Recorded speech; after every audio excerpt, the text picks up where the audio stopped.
calling me Sunday Steve. I'm from Kogi State. Mr. President, I want to confess my sin today. Which amendment? Because this is only month of Ramadan and at the same time of fasting. I'm one of those that put you in this problem, and I'm very sorry.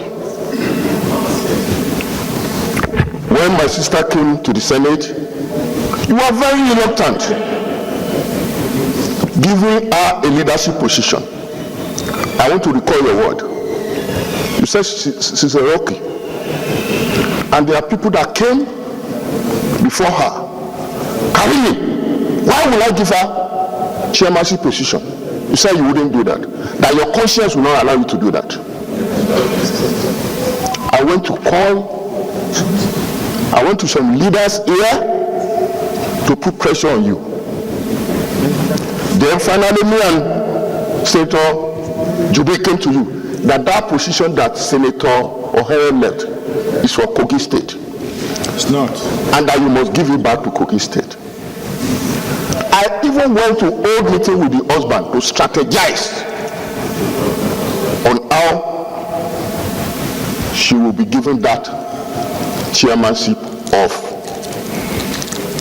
local content. And finally, you succumb. I'm very sorry, sir. When we get seats here, the seat I allocated to her was where Senator Orwell is sitting. It caused problem here. Senator said she was the last person that came. Why would she sit in front of them? You had to leave the leaders here and corrected me. Speaking to the microphone. You left the leadership after sitting one day. That Karimi, what are you doing? You want to divide this place because you want to favor your sister? Now that is not right. You have to reallocate the seat. If I when you still reallocated the seat, I still put out that edge. Why?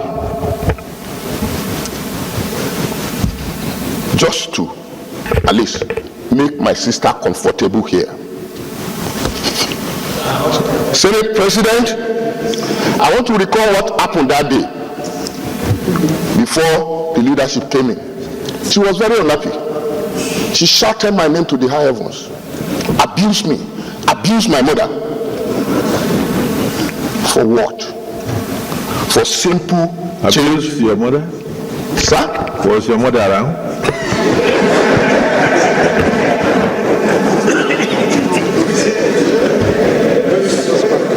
Mr. President, it's very important you listen to me, my colleagues.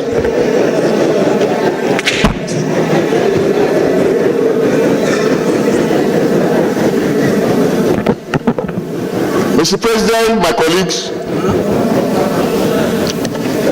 I'm a Christian.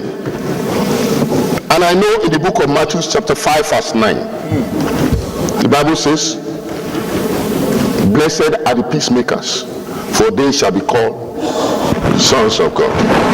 Because of that, I did a private chat to her. I want to read it. Yes, for this purpose. Madam, why not take a part of peace? Apologize to the leadership and your colleagues and move on. One that seems your enemy today can still be your friend tomorrow.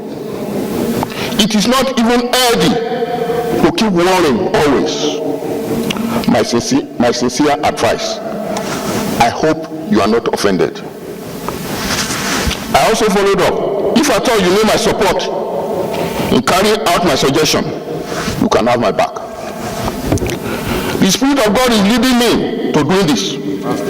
Please note that I have not discussed this with anyone. Do not interpret this to be anyone sending me to you. Your husband is our friend that will enjoy a valued relationship with, and I owe him a lot to have decided on this move.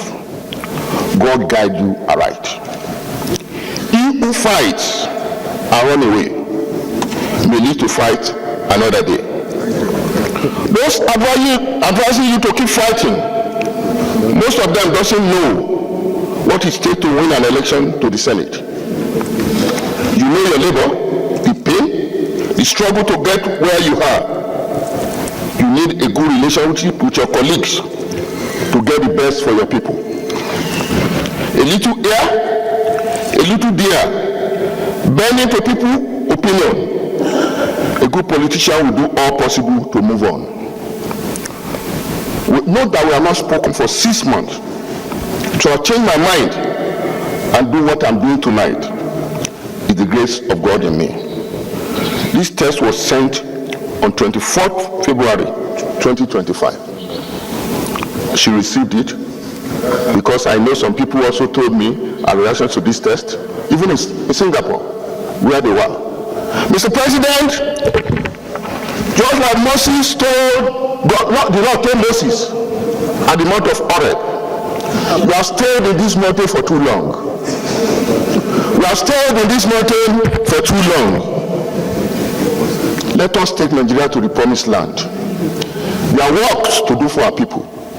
We are not sent here because of all these intrigues and all this rubbish. We are sent here to work for our people. Let the decision of the committee, let it stand. Thank you.